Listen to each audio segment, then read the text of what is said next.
자, 안녕하세요. 안녕하세요. 저는 김시훈입니다. 우리 안동 선생님 모셨습니다.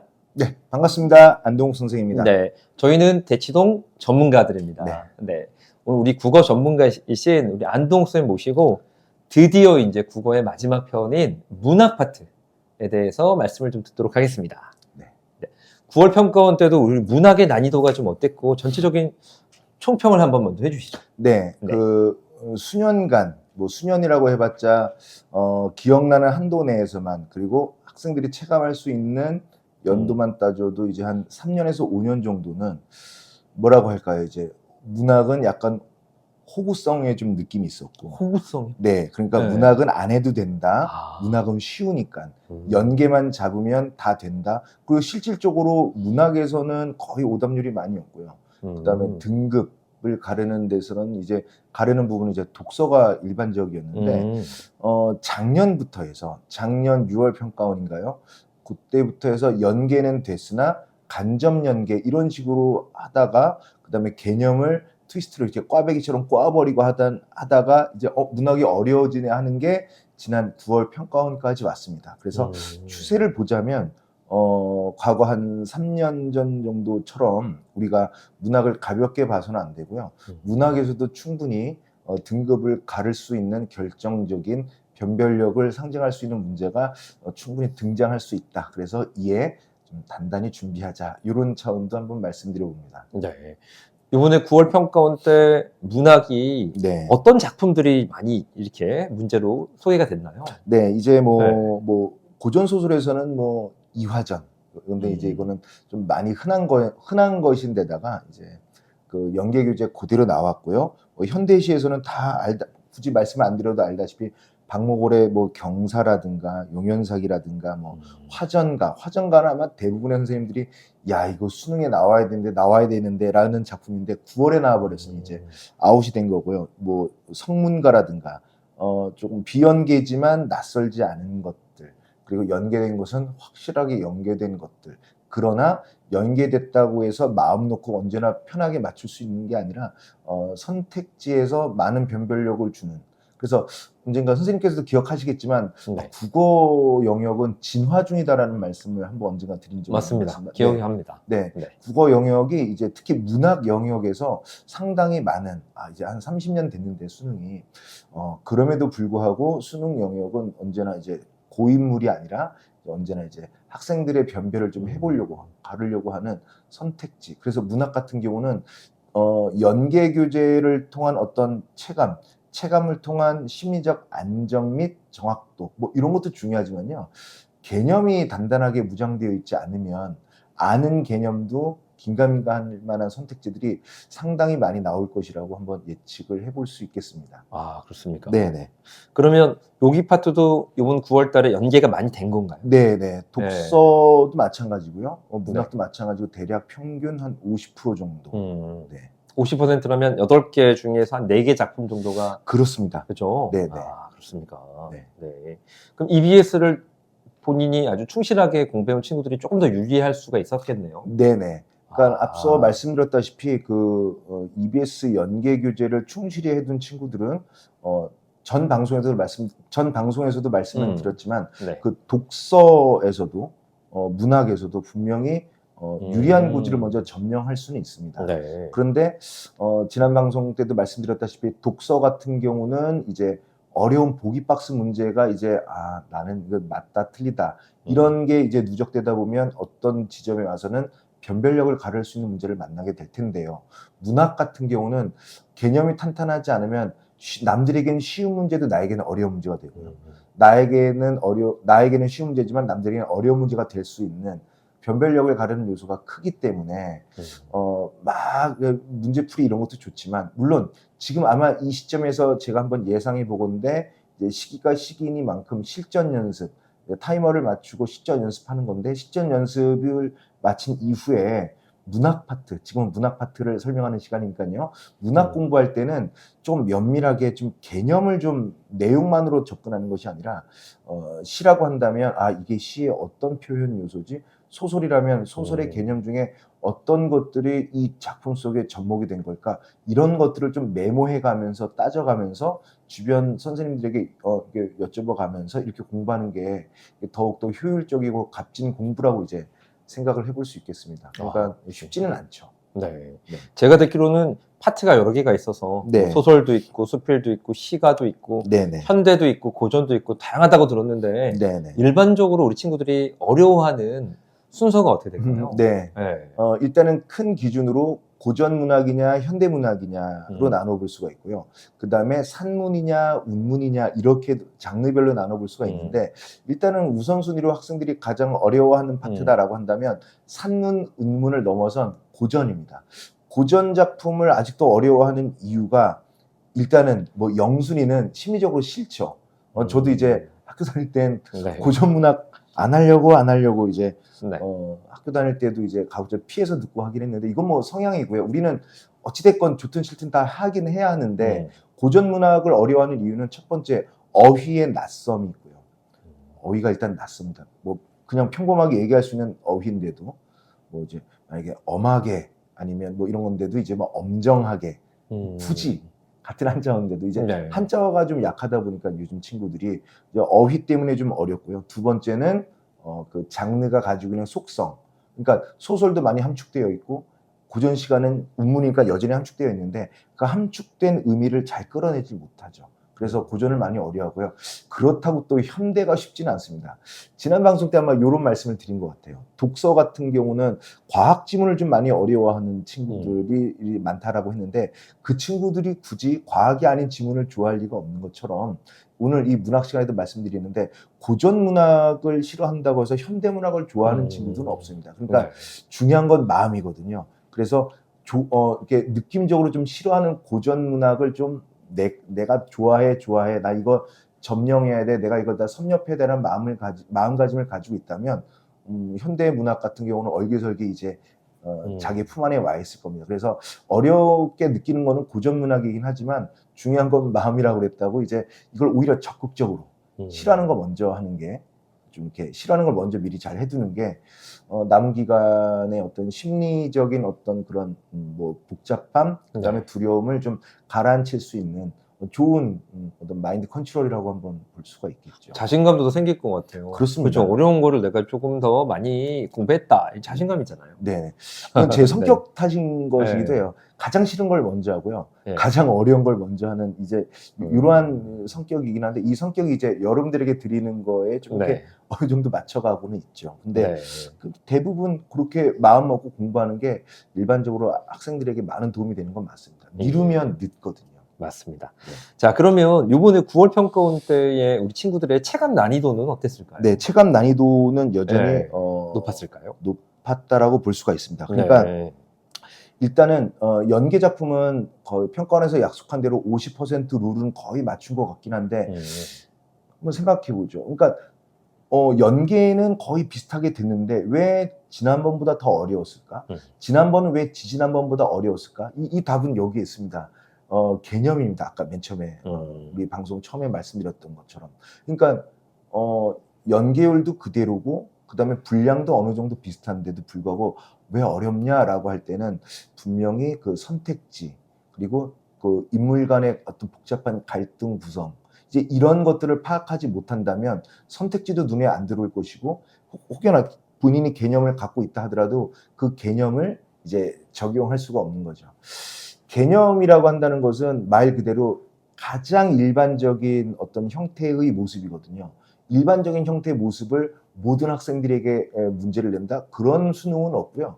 그런 걸로 변별력은 갖고 있지 않습니다. 뭐 수학 같은 경우도 근해 공식을 맞춰라 이런 문제는 없지 않습니까? 근데 복잡한 공식이든 간단한 공식이든 이 가장 일반적이고 이제 가장 이게 포멀화된 어떤 이것을 이제 구체적인 어떤 사안마다 이제 접목해야 되는데 국어도 마찬가지예요. 특히 독서는 어느 정도 자기의 독해 능력, 문해력이 중요하다고 하겠지만 문학은 문해력 이런 것도 중요하지만 자신이 가지고 있는 개념을 어떻게 이게 접목하느냐 이게 문제입니다. 제가 좀 비유를 해보자면 이제 드라이버로 이제 나사를 박아야 하는데 구멍은 엇비슷해 보이는데 그 구멍을 못 찾는 거예요. 어느 걸 넣으면 헐겁고 어느 건 돌려도 안 들어가고 그 딱 맞는 구멍에 맞는 나사를 찾아서 이제 자기가 드라이버를 돌리는 일을 해야 되는데 이것도 많이 연습하다 보면 아 얘는 안 맞아 해서 이제 거기에 맞는 군을 조금 더 좁혀서 이제 골라볼 수가 있는 거죠. 이제 그러한 공부 방법이 바로 문학 개념을 확실히 이해했고 지금 이 시점에서 문학 개념 공부하라는 얘기는 정말 하고 싶진 않습니다. 근데 자신이 갖고 있는 개념을 최대한 활용하는 친구들이 된다면 혹여나 개념을 못 챙겼다 한들 그 개념은 안 나올 거라고 이제 스스로 확신하면 이것도 역시 마인드 컨트롤에 도움이 되겠죠.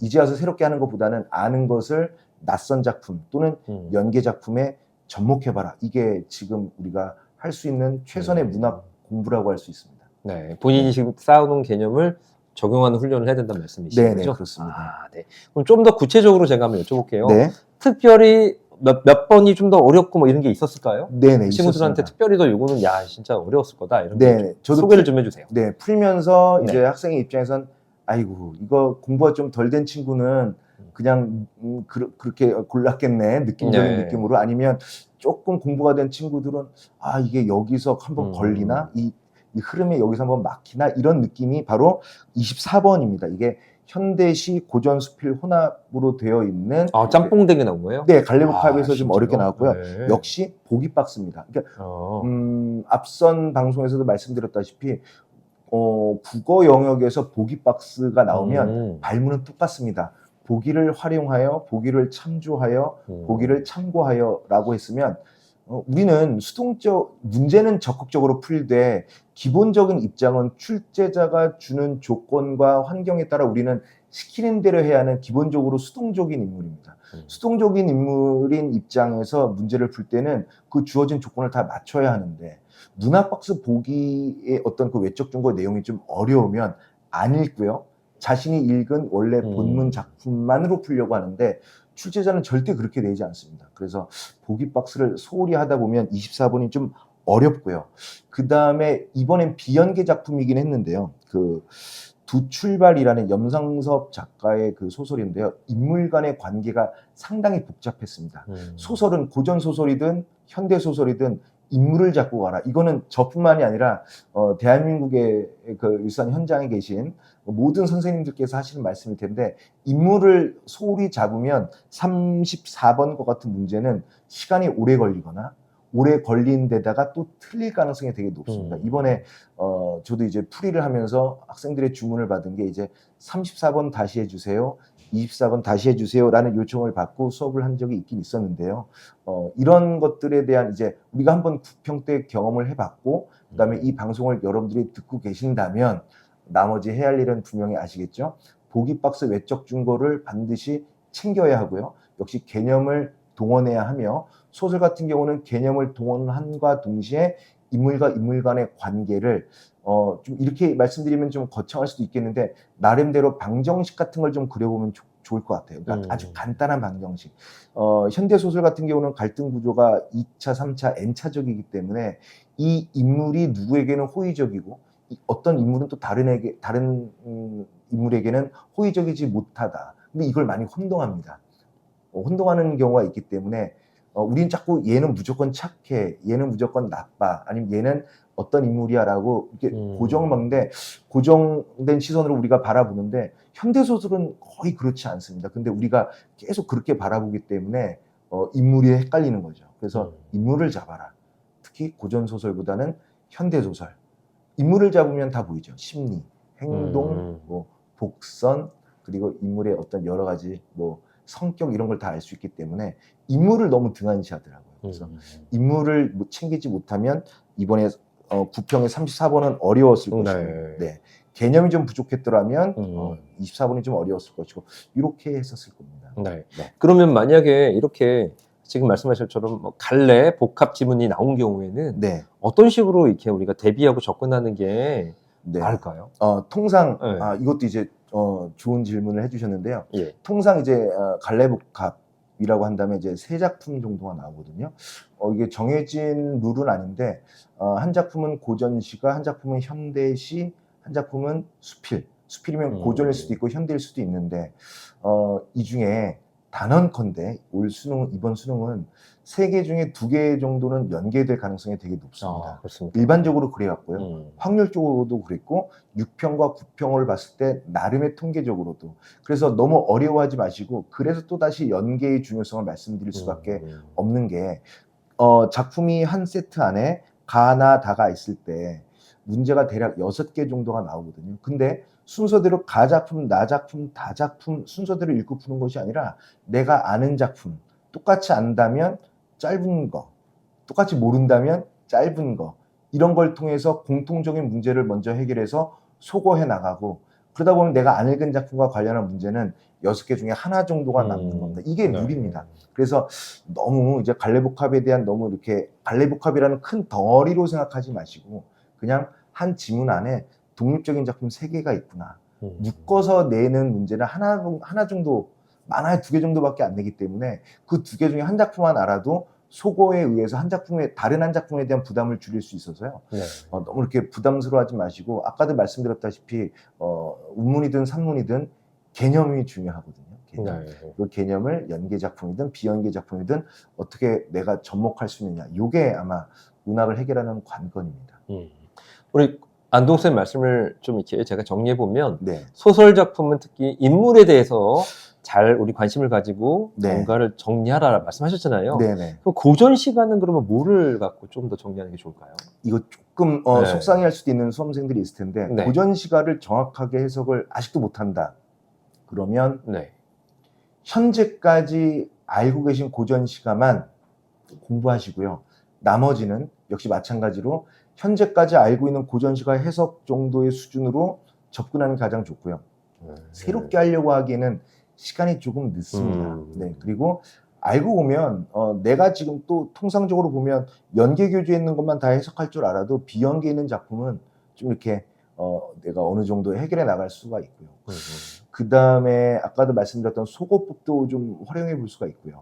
그래서 너무 새로운 거에 너무 두려워하고 새로운 것을 해야 될 새로운 것에 대한 양이 많다라고 한다면 여기서 멈추시고 지금까지 하신 것만 복습을 하셔도 충분히 도움이 될 거라고 봅니다. 네. 그러니까 지금까지 공부해왔던 거를 정리한 걸 가지고 새로운 거에 계속 이렇게 조금씩 적용해보고 훈련해보라고 말씀이신 거죠? 네네. 그러니까 수학 같은 경우도 자꾸 4점이 안 되는데 4점 연습하는 거랑 아마 좀 비슷한 것 같습니다. 네, 맞습니다. 수학은 4점이 안 되면 일단은 3점에서 문제가 있는지 한번 살펴봐야 되고요. 네네. 어떤 친구는 막 어려운 문제만 막 풀어 제끼는데 그러면 이제 4점짜리 극복이 잘 안 돼요. 네. 그래서 또 좀 말씀해 주신 김에 하나가 생각이 났는데 수학은 지금 말씀해 주신 대로 어려운 거를 이렇게 한다는 게 좀 약간 좀 비효율적이거나 비경제적인데요. 네. 국어는 어려워봤자 국어거든요. 이렇게 얘기하면 과목을 폄하하는 건 결코 아니고요. 텍스트가 많고 그다음 수학처럼 이제 고도의 사고력을 요하는 것은 아니고요. 텍스트만 잘 읽고 내가 그 안에서 해결할 수 있는 능력이 있다면 언제나 해결할 수 있는 게 국어이기 때문에 모래주머니 차는 마음으로 국어는 좀 어렵게 하는 게 좋습니다. 저도 수학은 문외 아니고 비전문가이긴 하지만 안 되는 수학을 자꾸 물고 늘어지는 것과 국어에서 어렵고 안 되는 걸 물고 늘어지는 것은 많이 다릅니다. 다르네요. 네네, 많이 다릅니다. 다르네요. 그래서 오히려 국어는 쉬운 문제는 제끼고 어려운 문제를. 그렇습니다. 그럼 이게 문학이 지금 14번부터 34번까지잖아요. 네네. 보통 이 소요 시간이 얼마 정도 들어오는 게 맞습니까? 네, 18번부터 34번까지고요. 네네. 그 다음에 소요 시간은 내가 초고수가 아닌 이상은 이것도 제가 아는 학생 친구인데 초고수는요 20분 정도의 문학을 해결합니다. 진짜요? 네, 20분에 해결을 하고 때로는 20분 안쪽에도 들어옵니다. 그러니까 그 친구는 이미 3월달, 4월달부터 연계 교재를 그냥 이렇게 좀 이렇게 은어로 쓰자면 씹어먹듯이 이렇게 한 친구들은 그렇게 하는데 모두가 다 그렇게는 안 되지 않습니까? 일반적으로 20분은 좀 그렇고요. 25분 초고수가 아닌 이상은 25분 안쪽에서 풀려고 하지 말고 나에게 25분이 있다라고 하면 되는 겁니다. 지난번 제가 독서 방송할 때 말씀드렸던 시간이 독서는 35분 정도 잡아보라고 했습니다. 네. 그리고 문학은 제가 25분 정도 잡아보라고 했으면 두 개를 합치면 60분입니다. 그리고 국어 영역 총 시간은 80분. 나머지 20분 중에서 한 17, 8분을 선택 과목에 쓴다면 마킹 또는 이제 최후 점검 한 검토. 2, 3분 네. 정도 되면 80분을 알차게 쓸 수 있죠. 그러니까 그렇습니까? 네, 그래서 순서대로 보신다면 가장 좋은 거 이제 5분, 75분이라고 치고요. 80분이지만 75분이라고 계산을 하고 우리는 또 언제 무슨 일이 있을지 맞죠. 모르니까요. 네. 맞습니다. 그래서 선택 과목 15분, 그 다음에 독서를 풀 때는 이제 35분, 문학은 25분. 이게 가장 좋은 거. 이상적인 시간이네요. 네네. 시간 배분. 네. 자, 우리 그러면 안동쌤 마지막으로 우리 네. 이제 시험이 얼마 안 남았잖아요. 네네. 국어, 문학을 이제 정리하는 친구들한테 네. 문학 1등급 비법, 안동욱의 1등급 전략 이거 네. 소개를 좀 해주십시오. 아까도 앞서 말씀드렸는데 책과 막과하지 마시고요. EBS 수능 교재를 이렇게 프린트로 인쇄도 하지 마시고 그냥 이렇게 구입하셔서 네. 이렇게 하나하나 넘기면서 그게 왜 중요하냐면 이미 자기가 봤던 것인데도 불구하고 아무런 흔적이 남지 않은 책 요걸로 정리하는 게 되게 효과적이고 마음도 좀 편안하거든요. 네. 시험이 얼마 안 남았다라고 해서 새로운 책을 펼치는 것보다는 어느 정도 익은 책, 뭐 요 3페이지 넘기면 이런 게 있지 않을까 예상했는데 마치 아니나 다를까 있는데 이게 또 내가 어느 정도 안다. 문제 풀려고 하지 말고 해석을 좀 써보거나 소설 같은 경우는 인물을 이렇게 좀 체크하고 편안하게 넘기시면서 그러니까 문제 푼다는 마음으로 하기보다는 동생 숙제를 봐준다는 느낌으로 이렇게 보시는 거를 한 일주일 정도 수능 완성 포함해서 그렇게 하시고 나머지는 또 편안하게 아까 제가 말씀드렸던 거 바탕으로 해서 연계 중심으로 해서 연계만 잘 되면 비연계는 어렵진 않습니다. 오히려 이게 비연계인지 연계인지 모를 정도로 손쉽게 할 수 있기 때문에요. 1등급 비법이라고 말씀을 이렇게 해주신다면 저는 역시 연계고 그 다음에 낯선 작품에 대한 두려움을 먼저 버리고 연계 교재를 먼저 탄탄히 해둔다면 연계와 비연계의 경계는 없어집니다. 네. 이분화가 된 연계와 비연계가 아니라 연계를 정복하면 비연계는 연계 속에 이렇게 묻혀버리고 그 다음에 이렇게 여러분들에게 유리한 방향으로 흘러올 거라고 저는 자신합니다.